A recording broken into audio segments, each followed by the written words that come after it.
Since you've married into the Shaw family, you will have to follow the Shaw family rules." Suddenly, my mother-in-law said this to me. "Huh? Okay." I responded, bewildered. "My name is Margaret. I'm 28 years old. As a sommelier, I worked as a liquor buyer for a department store. At 27, I met, dated, and married my now husband Sawyer, a winemaker. I was deeply moved by my husband's passion for winemaking. I was also excited about the winemaking process.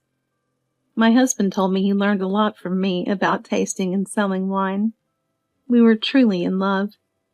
Before we got married, my husband told me, "Because of work, we'll be living with my parents." As a buyer, I knew I had good social skills, and I thought I could get along with anyone, so I agreed. Looking back now, I can only say I was naive.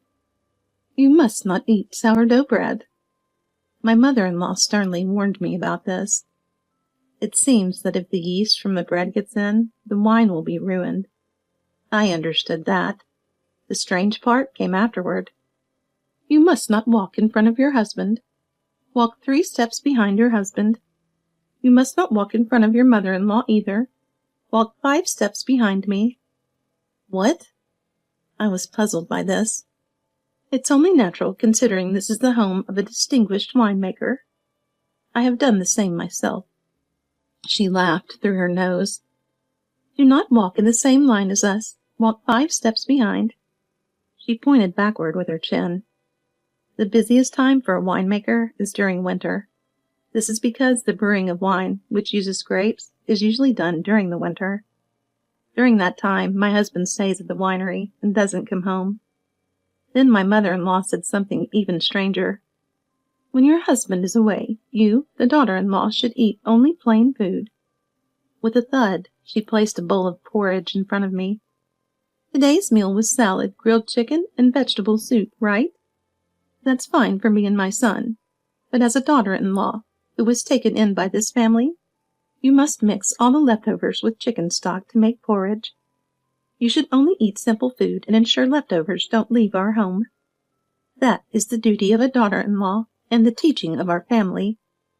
I have done the same myself."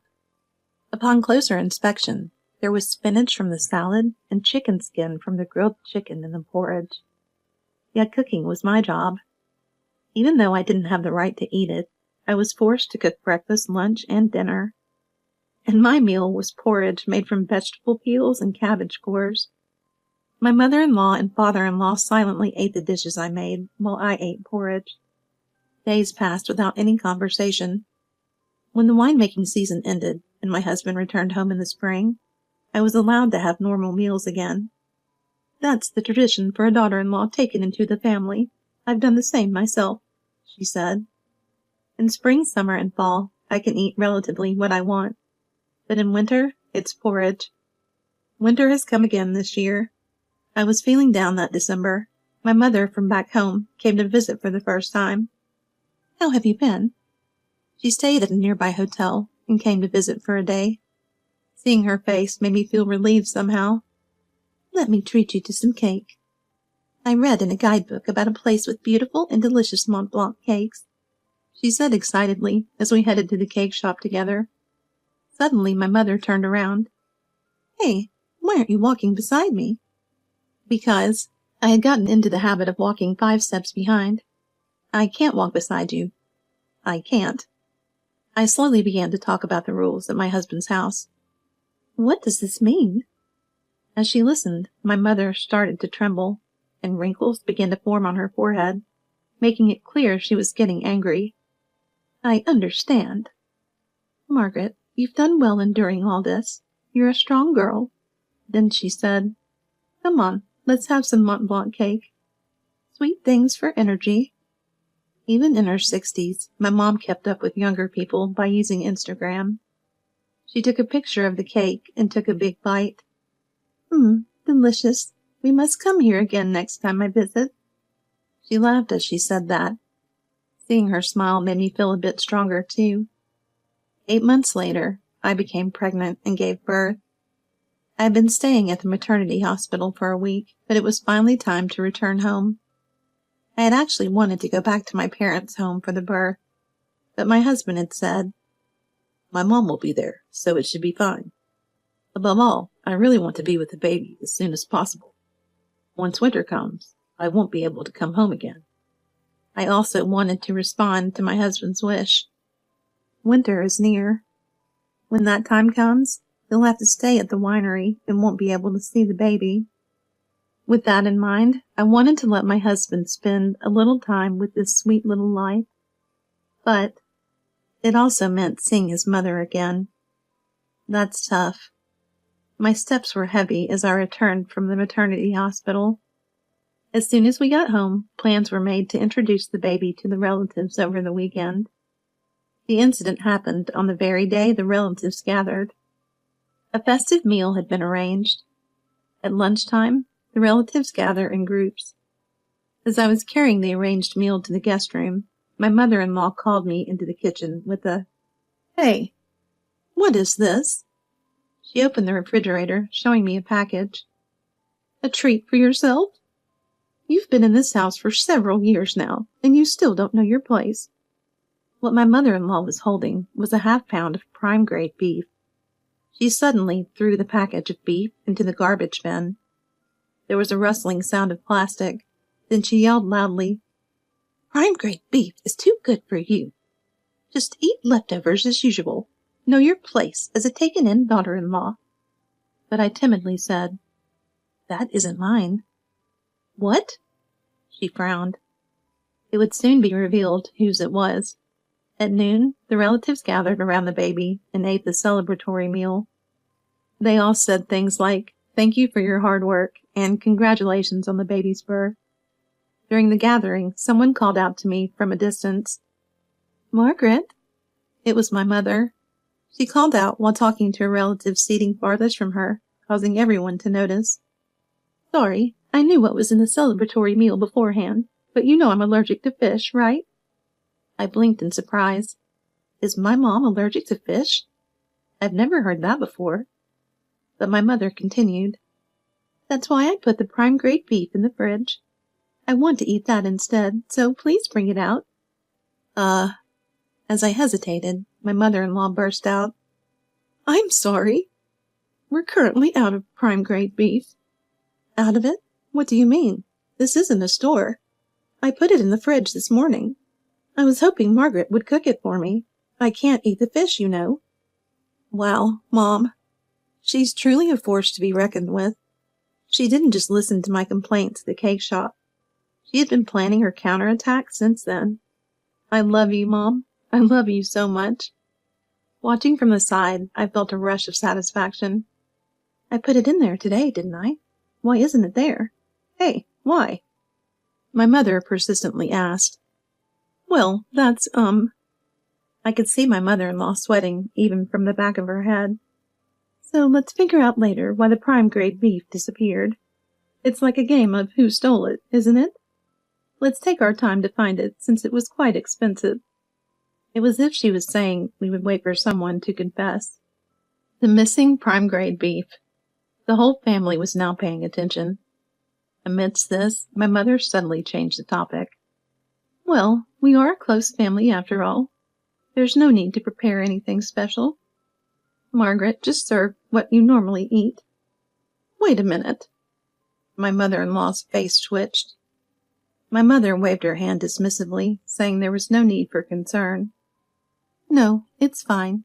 I was planning to have my daughter cook the prime-grade beef anyway. We don't want to trouble anyone else, so I'll have my daughter prepare it. Just what she always eats, the usual." "The usual?" My mother-in-law repeated, almost growling. "Yes, the usual." My mother pressed again, emphasizing the usual 3 times. Oh, I see what she's getting at. I walked over to the fridge and took out a Tupperware container. Then I put it in the microwave for 3 minutes. As the container spun around in the microwave, I made up my mind. I had to stand up for myself, just like my mother had. I myself have to do my best. I made a decision as I watched the container spinning in the microwave. This is what I usually eat. I handed the container to my mother. This is, well, relatives peering into it, raising a clamor akin to a scream. How awful! Is this food? Cat food? Voices rose. Sloppy rice, smashed tofu fragments, radish roots, all mixed into a mushy mess of rice. What is this? To feed my child something like this? My mother exclaimed angrily. Overlapping this voice was another. That's not okay. Even angrier, it was my husband's voice. Summoning up my courage, I responded. Mom said we should eat this during the winter. She told me to eat leftovers. She said it's a long-standing tradition in the Shaw family. Huh? But when I'm here, you eat regular meals, don't you? When you're around, we eat, and when you're not, it's leftover porridge. That's ridiculous. Mom, what are you talking about? Sawyer's tone gets even louder. My mother-in-law responds incoherently. Stop pretending you don't understand. I've never heard of such a thing. And I've never seen you, Mom, eat porridge even once since I was a kid. My husband's shouting grows louder and louder. Among the otherwise silent relatives, one person remained completely calm. Well, when you put it that way. My mother-in-law's sister spoke from the side. Sis, during the winter when your husband was away, you used to say how refreshing it was without him around, didn't you? You even ordered things like lobsters. Wait a second, lobsters? Lobsters? The whole room echoed with lobsters? You eat lobsters by yourself, but then talk about traditions and feed my daughter garbage like this? What kind of new lifestyle is that? Mom mocked, her tone dripping with sarcasm. This is. My mother-in-law stuttered in response. Meanwhile, the focus of my husband's anger shifted slightly. Wait a minute. What about Dad while I was away? Didn't try to stop it? This kind of thing? I was eating food. No, that. I'm asking, why didn't you object to Margaret being forced to eat this kind of food? Thunk. The table was hit by my husband, causing the water in a nearby glass to ripple. My father-in-law looked down and muttered weakly, I was scared. If I defended Margaret, I would be unplugged from the TV. Come to think of it, my father-in-law, like most grandpas, would always watch TV in the room after meals. But being unable to watch TV scared him. I can always set it up for you, I spoke up, and about the meat. At this point, I decided to expose everything thoroughly, so I dragged the garbage bin into the living room and opened it wide. The lid of the garbage bin was opened along with a foul smell, and on top of it all, there was marbled meat. It's too early for you to have prime-grade beef, she said, and threw away the meat. Marbled meat sitting atop the garbage pile. It had more impact than I had imagined once it came into view. Both my husband and father-in-law were wide-eyed and speechless. Seeing this, my mother dramatically writhed and exclaimed, Oh no, my meat! I brought it because I can't eat fish due to my fish allergy, and I was going to share the leftovers with my daughter to feed the baby.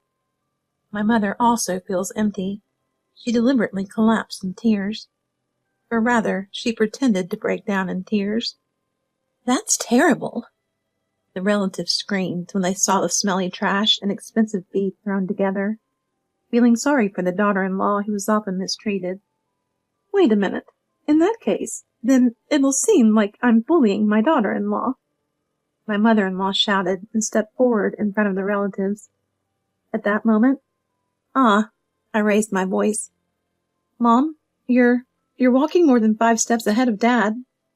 My mother promptly interjected. Huh? What are you talking about? I responded. Don't walk in front of your husband. Walk 3 steps behind your husband. Don't walk in front of your mother. Walk 5 steps behind her. That's what I've always done. Mom always says this.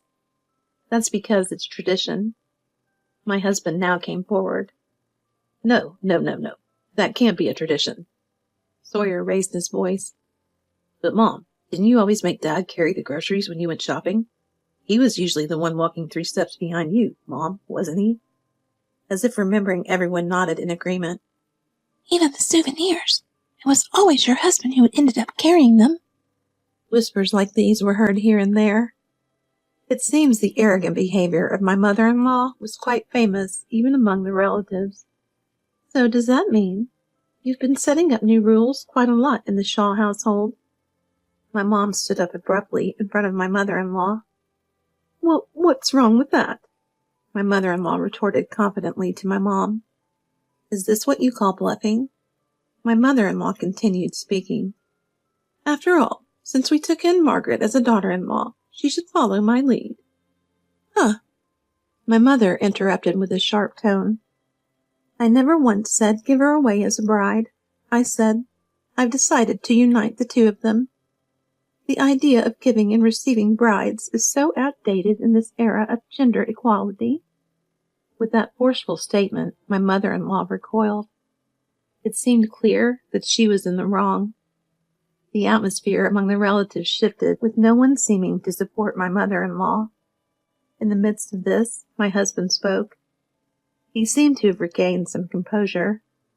It was a calm voice, but one could sense the disappointment in it. That's right, Mom. Why do you think I married Margaret? Margaret is a buyer and has a sure palate. She helped me think of sales pitches and catchphrases for my closings, and she also conducted tastings for me. The world has moved on from relying on tradition to get by. And yet, without even understanding that, you keep feeding Margaret nothing but porridge, dulling her palate. This isn't fitting for our household anymore, and more than anything else, it's your fault, Mom. And then the husband intervened between my mother and mother-in-law. To be precise, he stood up in front of his own mother more than in front of my mother. I can't forgive doing such things behind my back. If someone was bullying my wife or trying to dull her senses with leftovers, it's obstruction of business. And finally, my husband said to me and my mother, Sorry, next time I'll treat you and Mom to some prime-grade filet mignon. I want you to enjoy it to the fullest, and also have a wine tasting at that time. My mom responded, I won't settle for anything less than the meat I bought today. She laughed. In the end, my mother-in-law was kicked out of the house. To be precise, it was cutting ties from my husband. My father-in-law would be pleased if we added Netflix. He suddenly got hooked on Korean dramas and started learning Korean. I sometimes wonder what triggers finding a purpose in life. I took photos of the winter wine brewing process and started a website and blog. I wonder if the daily efforts are visible, and I also crafted the product descriptions. Both existing in-store sales and online sales increased, and the business expanded smoothly. Today, my husband invited my mother and me to a hotel restaurant to thank us again. At the meeting place, I opened my smartphone, looked at the screen, and spoke to my husband. Hey, Mom says she wants to have carpaccio and lobster because she wants to post it on Instagram.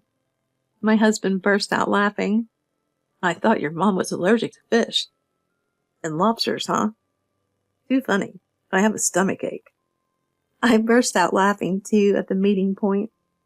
Where did your fish allergy go, Mom?